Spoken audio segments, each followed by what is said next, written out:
নমস্কার। আজকে আমি একটা বুক রিভিউ করতে এসেছি। বইটার নাম হচ্ছে প্রতিহনন।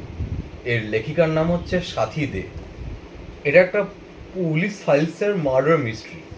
একটা 21 বছরের মেয়ে, যে কিনা হচ্ছে বিটেকের ফাইনাল ইয়ারের ছাত্রী, তাকে খুন করা হয় এবং খুন করে তার নিজের বাড়িতে বেডরুমের নিচে লুকিয়ে রাখে।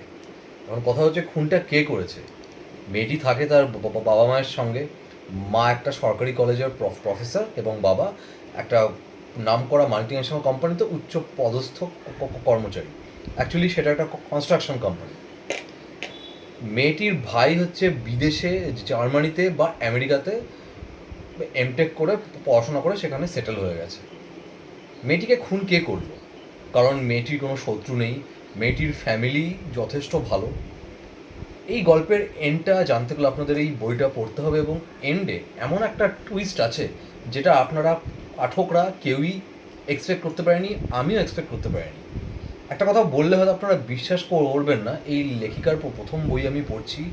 মোটামুটি খুব যে ফেমাস তা না, কিন্তু আজকে সকালে বইটা পড়া শুরু করি, এখন বিকেল 5টার মধ্যে বইটা শেষ হয়ে গেছে। আজকে আমি কোনো কাজ বন্ধ করে ছুটির দিনে এই বইটা শেষ করে সেটার বুক রিভিউটাও করছি, কারণ গল্পটার প্লট খুব সুন্দরভাবে টানভাবে লেখিকা এই বইয়ের মধ্যে বর্ণনা করেছেন। প্লটটা সুন্দরভাবে এগিয়ে গেছে এবং এই প্লটে কোনো রকম প্রেডিক্টেবিলিটির কোনো স্কোপ নেই।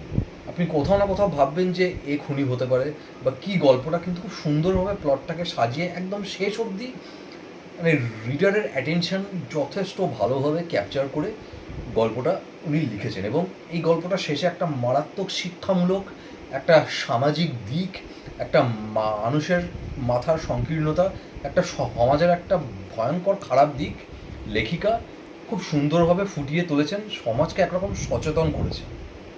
তো আপনারা বলবেন যে আপনাদের এই বুক রিভিউটা আমার কেমন লাগলো। আমি ভবিষ্যতে এরকম কোনো ভালো বই পড়লে অবশ্যই আমি আপনাদের সামনে রিভিউ করে, আপনারা প্লিজ কমেন্ট করে জানাবেন যে আপনাদের এটা কেমন লেগেছে।